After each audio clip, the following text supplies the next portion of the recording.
मिलादे मुस्तफ़ा ना होती तो ये ज़मीन ना होती, मिलादे मुस्तफ़ा ना होती तो ये आसमान ना होता, मिलादे मुस्तफ़ा ना होती तो बरगो समर ना होता, मिलादे मुस्तफ़ा ना होती तो खुशकोतर ना होता, मिलादे मुस्तफ़ा ना होती तो लोहो कलम ना होता, मिलादे मुस्तफ़ा ना होती तो ये आसमान ना होता। ये ज़मीन बनी है मिलादे मुस्तफ़ा का सदका, आसमान बना है मिलादे मुस्तफ़ा का सदका, लोहो कलम बना है मिलादे मुस्तफ़ा का सदका, बरगो समर बना है मिलादे मुस्तफ़ा का सदका। अब अगर कोई मिलादे मुस्तफ़ा से चिढ़ रखे, मिलादे मुस्तफ़ा से बगावत रखे, उसको चाहिए ये जमीन छोड़े, ऐसी जमीन तलाश करे जो मिलादे मुस्तफ़ा के सदक़े में ना बनी हो। ये आसमान छोड़े, ऐसा आसमान तलाश करे जो मिलादे मुस्तफ़ा के सदक़े में ना बना हो। इस जमीन और आसमान के दरमियान में रहेगा तो ये कहना पड़ेगा हश्र तक डालेंगे हम पैदाइशे मौला की धूम, मिसले फारस नजद के किले गिराते जाएंगे, खाक हो जाए अदू चलकर मगर हम तो रजा, दम में जब तक दम है जिक्र उनका सुनाते जाए। सुभान अल्लाह सुभान अल्लाह सुभान अल्लाह। दम में जब तक दम है जिक्र उनका, जबान से बोले जिक्र उनका, जोर से बोले जिक्र उनका, सुनाते जाएंगे। ये मेरे मुस्तफा की विलादत है। अब तवज्जो को करीब करें, मेरे नबी कहां पैदा हुए? जोर से बोले मक्का शरीफ में। आपने तो खाली मक्का कहा, आपके शहजादे ने शरीफ भी लगा दिया। अल्लाह करे कि ये बच्चा भी शरीफ हो, अल्लाह सलामत रखे। कौम के जवानों कहां पैदा हुए? मक्का शरीफ में। मेरे नबी की विलादत से 1000 साल पहले की एक बात सुनो। कितने साल पहले की? 1000। ऊंचा बोले। 1000 साल पहले की। यमन का बादशाह है, नाम है तुब्बे अव्वल। यमन से चला अपना काफिला लेकर के, पहुंचा मक्का शरीफ, और मक्का शरीफ से मुंतकिल होने के बाद मदीना शरीफ आ गया। ऐसी जगह जहां एक कुआं था, चंद खजूरों के दरख्त थे, पड़ाव लगाया, खैमे लगे, सारे लोग वहीं ठहर गए। उसकी एक अच्छी आदत ये थी कि जब अपने साथ में चलता तो साहिबाने इल्मो दानिश को लेकर के चलता, साहिबाने महराबो बिंबर को लेकर के चलता, साहिबाने इल्मो हिकमत को लेकर के चलता। उस दौर के बड़े बड़े उलमा यमन के बादशाह के साथ में थे।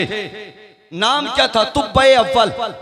लेकर के पहुंचा मक्का शरीफ, और जब मक्का शरीफ से मुंतकिल होकर के मदीना शरीफ में ये काफिला पहुंचता है। मदीना शरीफ में तुब्बे अव्वल का काफिला पहुंचा। ये बादशाह यमन से चलकर के मदीना शरीफ पहुंचा। एक कुआं निगाहों के सामने है, उसी के आसपास में चंद खजूर के दरख्त हैं। रात का आलम है, तकरीबन 4000 उलमा की जमात मैदान अमल में आई। यूं ही सैरो तफरी के लिए निकले, और निकलने के बाद उन्होंने क्या देखा कि जमीन के खित्ते से नूर निकल रहा है। सुभान अल्लाह सुभान अल्लाह। जमीन के खित्ते से नूर निकल रहा है, नूर। बैठ गए, कहा आखिर ये जमीन कौन सी है जहां से नूर निकल रहा है? उलमा ने अपनी अपनी किताबें निकाली, और निकालने के बाद दलाइल पे बात होने लगी। पूरी रात बहसो मुबाहिसा हुआ, सुबह नमूदार हुई तो इस नतीजे पर पहुंचे कि ये वो जगह है जहां नबी आखिरुज़्ज़मा तशरीफ लाएंगे। अल्लाह अकबर। 1000 साल पहले की बात है जहां नबी आखिरुज़्ज़मा तशरीफ लाएंगे, और इसी जगह उनका मज़ार मुक़द्दस बनेगा। जब उलमा ने ये बात देखी तो फिर कौन जाना चाहेगा? कौन जाना चाहेगा वापस? आए रास्ते में बातें करते हुए, बादशाह अगर हमारी गर्दन को कलम भी कर देगा, अब हम इस जगह को छोड़ के नहीं जाएंगे, यहीं पे अपना क़याम करेंगे, यहीं पे अपना खैमा लगाएंगे, यहीं पे अपना पड़ाव डालेंगे। बादशाह के पास आए, और आने के बाद कहने लगे, बादशाह अब हम यहाँ से जाना नहीं चाहते हैं। अल्लाहू अकबर। ये तो वो जगह है जहाँ नबी आखिरुज़्ज़मा तशरीफ़ लाने वाले हैं, अभी लाने वाले हैं, और अभी तो जहाँ मज़ार मुक़द्दस है, इतने बस्ती के लोग मेरी निगाहों के सामने बैठे हैं। मैं आपसे पूछने लगूँ, बताओ मदीना मदीना शरीफ जाना चाहते हो कि नहीं? खुदा की कसम आप में से हर एक शख्स कहेगा काश वो दिन आए कि हम भी रखते सफर बांधें और नबी कौनैन के रोज़े पे चले जाएं। लेकिन कौम के जवानों याद रखना, मदीना वो नहीं जाता जिसके पास दौलत का अंबार होता है। मदीना वो नहीं जाता जिसके पास सरमाया होता है। मदीना वो नहीं जाता जिसके पास खजाना होता है। मदीना तो वो जाया करता है जिसके पास मदीने वाले का बुलावा आया करता है, जिसको मदीने वाले पसंद फरमाया करते हैं। हमने बड़े बड़े पैसे वालों को देखा है, उनकी दौलत किसी काम नहीं आई, उनकी सारी दौलत दुनियावी उमूर में खर्च हो गई, लेकिन मदीना ना जा सके, हज की सादत हासिल ना कर सके, उम्रे पे ना जा सके। याद रखे, मदीना मुकद्दर वाला जाता है, मदीना नसीबों वाला जाता है। हाँ, गया था एक गरीब, चुपके से जाने के बाद जहाज में जाकर के बैठ गया और बैठने के बाद जब टिकट चेक करने का नंबर आया तो उसने कहा यार मेरे पास पैसे नहीं थे कि मैं टिकट लेता, मेरे पास दौलत नहीं थी, खजाना नहीं था कि मैं एहतमाम इंतजाम करता। हाँ, अलबत्ता मेरे पास नबी का इश्क मौजूद है। अल्लाहू अकबर। उन लोगों ने कहा था इश्क से काम नहीं चलेगा, यहाँ तो पैसे से काम चलेगा, यहाँ तो सरमाए से काम चलेगा। अल्लाहू अकबर। हाथ पकड़ के जहाज से बाहर फेंका, ये दीवाना जहाज से बाहर आकर के गिरा और रब की बारगाह में रो रो करके गुजारिश करने लगा, इल्तिजाएं करने लगा, परवरदिगारे आलम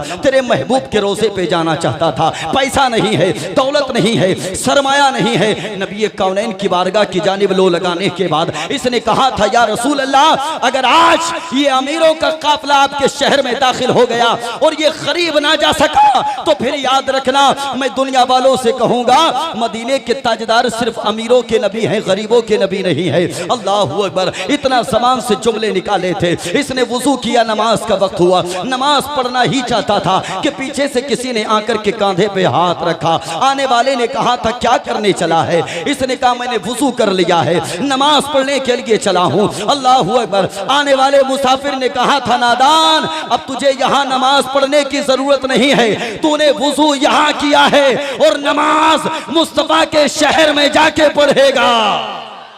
सुभान अल्लाह, सुभान अल्लाह। वुजू यहाँ किया है, नमाज मुस्तफा के शहर में जाके पढ़ेगा, मुस्तफा के शहर में जाके पढ़ेगा। हाँ, ये है करम मेरे मुस्तफा का। मदीना वो जाता है जिसको मदीने वाले बुलाते। जोर से बोलें, जिसको मदीने वाले बुलाते हैं मदीना वो जाता है। अल्लाहू अकबर। मेरे मुस्तफा के शहर में है ये काफिला, जाना नहीं चाहता, कहता नहीं जाएंगे छोड़ करके इस तैयार को। तो फिर यमन के बादशाह ने कहा अगर तुम नहीं जाना चाहते, हमें तो ऐसा लगता है कि तुम्हें मदीना की खजूरें पसंद आ गई, तुम्हें मदीने का पानी मीठा लग गया। उलमा ने कहा था खजूरें भी अच्छी हैं, पानी भी अच्छा है, मगर बादशाह बात कुछ और है। बादशाह ने कहा था बताओ क्या माजरा है, बताओ क्या बात है। अल्लाहू अकबर। एक बहुत बड़े आलिम दीन आगे आए और आगे आने के बाद कहने लगे बादशाह हमने एक खित्ता देखा है ज़मीन का, हमने एक जगह देखी है, हमने उस जगह से नूर निकलते हुए देखा है, हमने किताबों के जरिए पता लगाया है वो वही जगह है जिस जगह पे आखिरी पैगंबर तशरीफ लाएंगे, आखिरी रसूल तशरीफ लाएंगे। अब हम यहाँ जगह को छोड़ करके नहीं जाएंगे, इस मकाम को छोड़ करके नहीं जाएंगे। जब बादशाह ने इतना सुना, कहने लगा उलमा की जमात को मुतवज्जे करने के बाद तुम अकेले नहीं बल्कि तुब्बे अव्वल भी इसी जगह रहेगा, मकान बनाओ। वाह वाह वाह वाह, अल्लाह वाह वाह, बनाओ मकान, अब हम भी यहीं रहेंगे। 1 साल तक काम चलता रहा, सारे लोगों के मकानात बनते रहे। तुब्बा अव्वल ने कहा हमारे लिए 2 मंजिला मकान बनाओ। कितने मंजिला? 2 मंजिला मकान बनाओ। 1 साल तक ये प्रोसेस चलता रहा, चलता रहा, चलता रहा। 1 साल के बाद तुब्बा अव्वल ने आलिम दीन को बुलाने के बाद, जो सबसे बड़े आलिम थे उनको बुलाने के बाद कहा था अब मुझे यहाँ से आगे मुंतकिल होना पड़ रहा है, अब मुझे इस जगह को कूच करना पड़ रहा है। ऐसा करो 1 साल तक जो मालूमात मैंने जमा की है नबी आखिरुस्समा के बारे में, मैं इस नतीजे पर पहुँचा हूँ कि मैं यहाँ तो रह नहीं सकता, मगर ये मेरा खत है और ये 2 मंजिला मकान है, मैं तुम्हें अमानत अमानत के तौर पे देकर के जा रहा हूँ। जब नबी आखिरुज़्ज़मा तशरीफ लाएं तो ये मेरा खत, ये मकान उनको तोहफे में दे देना। अल्लाहु अकबर। आलिम दीन कहते हैं अगर मेरा इंतकाल हो गया तो यमन के बादशाह ने कहा था तुम्हारा इंतकाल हो तुम अपनी आने वाली नस्लों को वसीयत करके जाना। वो अगर दुनिया से जाएंगी वो अपनी आने वाली नस्लों को वसीयत करके जाएंगी। वो अगर दुनिया से जाएंगी वो अपनी आने वाली नस्लों से वसीयत करके जाएंगी। तो अव्वल कहना चाहता है कभी तो किस्मत खुलेगी मेरी, कभी तो मेरा सलाम होगा। सुभान अल्लाह, सुभान अल्लाह। कभी तो किस्मत खुलेगी मेरी, कभी तो मेरा सलाम होगा। आएगा वो दिन जिस दिन नबी कौनैन की बारगाह में मेरा ये खत पहुंचेगा और ये 2 मंजिला मकान तोहफे के तौर पे यमन के बादशाह की तरफ से मेरे नबी की बारगाह में पहुंचेगा। अल्लाहू अकबर। तुमने जाना नहीं है, तुमने समझा नहीं है मोहम्मद अरबी की जात को। और अफसोस के साथ हमें कहना पड़ता है कि आज हमारी कौम जिसका ताल्लुक इल्म से है आज वही इल्म से खाली नजर आती है। अल्लाहू अकबर। मेरी कौम के जवानों, आज तुम्हें अपने अंदर बदलाव पैदा करने की जरूरत है। आज तुम्हें अपने अंदर चेंजिंग पैदा करने की जरूरत है। इसलिए कि उकाबी रूह जब बेदार होती है जवानों में, नजर आती है उनको अपनी मंजिल आसमानों में। बदलो अपने तरीके। यार आज से पहले बेनमाजी थे तो नमाजी बन जाओ। आज से पहले माँ बाप की खिदमत नहीं करते थे तो आज के बाद माँ बाप की खिदमत करो। आज के बाद आप बहनों से प्यार करो। आज के बाद छोटों पे शफकत करो। अल्लाहू अकबर। ये तो वो मोहसिन कायनात है जो दुनिया में आया बेहयाई के खात्मे के लिए। ये तो वो मोहसिन कायनात है जो दुनिया में आया बुराइयों के खात्मे के लिए, तूफानी बदतमीजों को मिटाने के लिए मेरा नबी दुनिया में तशरीफ लाया। अल्लाहू अकबर, अल्लाहू अकबर। और खुदा की कसम मैं कौम की शहजादियों से भी कहना चाहूंगा, मेरी माँ बहनों सुनो, अगर तुम सही माना में कनीज़े फातिमा बन करके अपनी जिंदगी गुजारोगी तो याद रखना तुम्हारी कोख से पैदा होने वाला बच्चा अबू बकर सिद्दीक तो नहीं होगा मगर सदाकत का ताजदार बन के चमकेगा। सुभान अल्लाह, सुभान अल्लाह। हाँ, सदाकत का ताजदार बन के चमकेगा। ये माऊ का असर होता है, माऊ के दूध में असर होता है। खुदा की कसम उस दौर की बात मैं आपके सामने करूं जिस दौर में बेटियों को जिंदा दफन किया जाता था, जिंदा दरगौर किया जाता था। आज मेरी निगाहों के सामने न जाने कितने बुजुर्ग ऐसे बैठे हैं जिनकी सफेद दाढ़ी है। और बुजुर्गों, अपने नसीबे पे नाज करो, इसलिए कि मेरे नबी फरमाते हैं जिसने सफेद दाढ़ी वाले शख्स की इज्जत की गोया कि उसने मुझ मोहम्मद की इज्जत की। अल्लाह अकबर। जिसने सफेद दाढ़ी वाले बुजुर्ग की ताजीम की गोया कि उसने मुझ मोहम्मद की ताजीम की। अल्लाह अकबर। ये मकाम, ये मर्तबा पैगंबर इस्लाम सल्लल्लाहु अलैहि वसल्लम की तरफ से आपके लिए, ये एहसास आपके लिए। उस दौर की बात सुने, तैयार हैं? जरा मुस्कुरा के कह दें सुभान, और जी लगा के सुभान अल्लाह, सुभान अल्लाह, और मुस्कुरा के सुभान अल्लाह। उस दौर की बात सुने जब बेटियों को जिंदा दरगौर किया जाता था। मालूम है आपको, मेरे नबी के वालिद का नाम है हजरत अब्दुल्लाह। जबान से बोलें, याद कर लें सबक। इन दरसगाहों में बैठ कर के आपके बच्चे पढ़ते हैं अल्हम्दुलिल्लाह, और आज कुर्सी पे बैठ कर के आप कुछ याद कर रहे हैं। अल्लाह सलामत रखे मेरे बुजुर्गों को, जवानों को सलामत रखे। मेरे नबी के वालिद का नाम है हजरत अब्दुल्लाह। आपके दादा का नाम है हजरत अब्दुल मुत्तलिब। हजरत अब्दुल्लाह मक्का शरीफ में पैदा हुए, और आप जब मक्का शरीफ में पैदा हुए, नबी कौनैन की माँ हजरत आमिना रदी अल्लाह ताला अन्हा मदीना शरीफ में पैदा हुई। हजरत अब्दुल्लाह कहाँ पैदा हुए? मक्का शरीफ में। हजरत आमिना कहाँ पैदा हुई? मदीना शरीफ में। और खुदा की कसम जवानों, ये उस दौर में पैदा हुई जिस दौर में बेटियों को जिंदा दरगौर किया जाता था, जिस दौर में बेटियों को जिंदा दफन किया जाता था। अल्लाहू अकबर, अल्लाहू अकबर। एक घर में एक बच्ची पैदा होती है जो देखने में बहुत ज्यादा काली थी। अल्लाहू अकबर। बहुत ज्यादा रंग उसका काला था। किसी ने आकर के उसके बाप से बताया तुम्हारे घर में बेटी पैदा हुई है, कलर बहुत ज्यादा काला है। उसने अपने खादिम को बुलाया, और बुलाने बुलाने के बाद कहा था ऐसा करो, मैं अपनी बेटी का चेहरा भी नहीं देखना चाहता, मैं अपनी बेटी को अपनी निगाहों के सामने नहीं लाना चाहता, तुम ऐसा करो मेरी बेटी को लेकर के चले जाओ, बयाबान जंगल में जाने के बाद दफन कर दो। अल्लाहू अकबर, अल्लाहू अकबर। ये वो जालिम समाज था जो अपनी जिंदा बेटियों को दफन कर दिया जाता था। अल्लाहू अकबर। और आज के दौर में, पहले के दौर में फर्क आपकी निगाहों के सामने वाज़ेह हो जाएगा। मेरी कौम के जवानों, अगर आपके घरों में बेटा पैदा हो, खुशियां मनाओ, खुशियां मनाओ, लेकिन अगर बेटी पैदा हो जाए तो आपको डबल खुशियां मनाना चाहिए।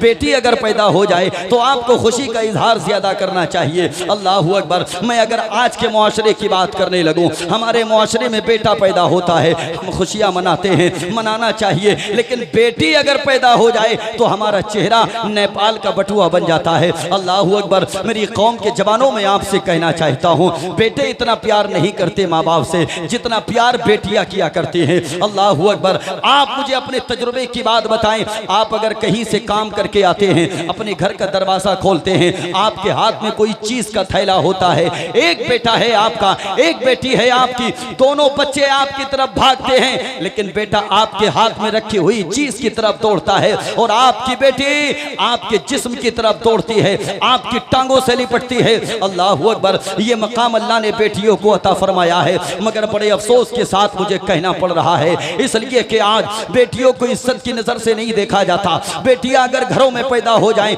नहूसत समझा जाता है, जबकि मेरे नबी ने फरमाया बेटी नहूसत नहीं है बल्कि बेटी रहमत है। अल्लाहू अकबर। ये क्या लेकर के जाती है हमारे पास से? कुछ नहीं लेकर के जाती है। जब तक आंगन में रहती है, हमारे और आपके घर में खिलती रहती है, खिलखिलाती रहती है, चलती रहती है, चिलबिलाती रहती है। जब तक हमारे आंगन में रहती है, हमारे आंगन में रहने के बाद अल्लाहू अकबर हमें अल्लाह की बरकतों के करीब करती रहती है। मेरी कौम के जवानों, जब इनकी शादी हो जाती है, शादी के बाद की अगर मैं बात करूं, न जाने कितनी बेटियां ऐसी हैं जो अपने दरवाजों पे अपने भाइयों का रास्ता तकती हैं, न जाने कितनी बेटियां ऐसी हैं जो अपने दरवाजों पे अपने बाप का रास्ता तकती हैं। ये जालिम समाज के माँ बाप, ये जालिम समाज के भाई जो अपनी बहनों के घर पे जाकर के नहीं देखते, अपनी बहनों की इयादत नहीं करते। बाप है 10 साल से अपनी बेटी के घर नहीं गया, भाई है 10 साल से अपनी बहन के घर नहीं गया। मुझे बताओ, ये बहनें अगर तुम्हारे घर पे आ जाती हैं, तुम्हारा चेहरा बदल जाता है, चेहरे के तगय्युरात बदल जाते हैं, तुम क्या समझते हो ये तुम्हारी दौलत को तकसीम करने आती हैं? तुम क्या समझते हो ये तुम्हारी दौलत को लेने आती हैं? ना मेरे भाई, याद रखना, बहन शादी के बाद अगर घर पे आती है ना, तो सिर्फ ये देखने के लिए आती है बाप कौन सी चारपाई पर बैठ करके हमसे बातें किया करता था। बहन अगर देखने के लिए आती है तो सिर्फ ये देखने के लिए आती है मेरे बाप ने कौन सी जगह अपने हाथ से पौधा लगाया था। बेटियां अपने बाप के घरों में सिर्फ ये देखने के लिए आती हैं कौन से मकान को मेरे बाप ने अपने हाथों से बनाया था, मेरा बाप कहां बैठ करके हुक्का पिया करता था। और मेरी कौम के जवानों, होश में आओ, अगर बहनें तुम्हारे घरों पे आया करें तो फिर चेहरे को बिगाड़ा मत करो, बल्कि मुस्कुरा के उनका इस्तकबाल कर लिया करो, मुस्कुरा के उनका इस्तकबाल किया करो। इसलिए मेरे नबी फरमाते हैं, अगर तुम्हारे बाप का इंतकाल हो जाए, और अल्लाह ने तुमको बहन अता फरमाई है, नबी फरमाते हैं तुम्हारे बाप के इंतकाल के बाद तुम्हारी बहन को एहसास नहीं होना चाहिए कि तुम्हारे बाप का इंतकाल हो चुका है। सुभान अल्लाह। बेशक बेशक बेशक। बाप के इंतकाल के बाद जिम्मेदारियों का बोझ भाई के कांधों पे आता है, और ये सच्चाई नहीं तो और क्या है? तुम इस सच्चाई से दामन नहीं छुड़ा सकते। आज भाइयों के घरों में शादियां हो जाती हैं जी, इतनी तौफीक नहीं होती कि बहन के घर पे जाकर के उसको बुलाया जाए। आज हमारे बच्चों की शादियां हो गई, बहन को बुलाने क्यों नहीं गए जी?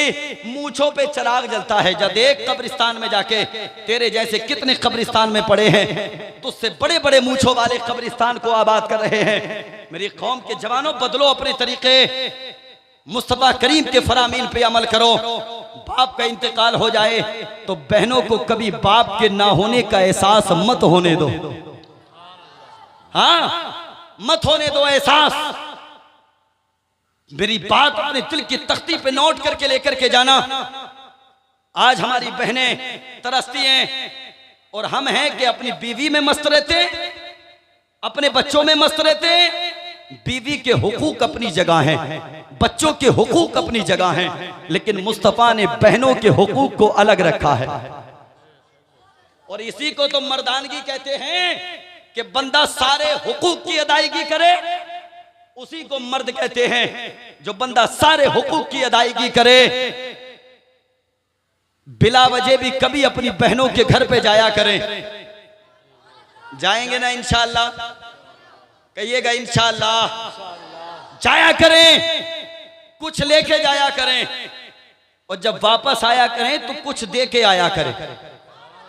इसलिए कि जब तुम्हारा बाप जिंदा था ना, तो तुम्हें बताता भी नहीं था, तुम्हारी बहनों को यूं ही हाथ में पैसा रख के थमा दिया करता था। तुम भी तो उसी बाप की औलाद हो जी। तुम भी तो, तुम्हारी रगों में भी तो उसी बाप का खून दौड़ता है। कौम के जवानों, जब बहनों के घर पे जाओ तो खाली हाथ लौट के मत आओ, बल्कि अपनी बहनों को कुछ ना कुछ दे के आओ। कहिएगा इंशाअल्लाह, जोर से बोले इंशाअल्लाह। हाँ, लेकिन बंदा फैमिली में मस्त होके रह गया, अपने घर बार में उलझ के रह गया। एक बात याद रखना, कौम के जवानों, खास करके आप, पहले के दौर में इतनी महंगाई नहीं थी, बुजुर्ग बैठे, इतनी महंगाई नहीं थी, लेकिन आज के दौर में महंगाई ज्यादा है। खुदा की कसम, अगर एक जोड़ा आप अपनी बीवी के लिए ला करके दे दें और वो शादी में पहन के जाएगी, वापस आकर के आपसे कहेगी सूट तो बहुत अच्छा था, मगर शादी में फलानी का बहुत अच्छा था। समझ रहे हैं आप? जी। फलानी का बहुत अच्छा था। खुदा की कसम, एक दुपट्टा कभी अपनी बहन के लिए लेकर के चले जाओ। अल्लाहू अकबर। लेकर के चला गया था कोई एक दुपट्टा अपनी बहन के लिए, और जब दुपट्टा लेकर के गया तो बहन ने अपने दुपट्टे को अपने संदूक में थाम करके रख दिया था, उस संदूक में रखा था। अपने बच्चों से कहा था, बेटो जब मेरा इंतकाल हो जाए तो मेरे इंतकाल के बाद मेरा संदूक खोल करके देख लेना। अल्लाहू अकबर। बच्चों ने कहा था, माँ संदूक में क्या रखा होगा? माँ ने कहा था, बेटो उस संदूक में मेरे भाई का एक दुपट्टा रखा है जो निशानी के तौर पे मौजूद है। अल्लाहू अकबर। ये बहनें हुआ करती हैं जो भाई की हर चीज को संभाल के रखा करती हैं। बेटियां उस दौर में पैदा हो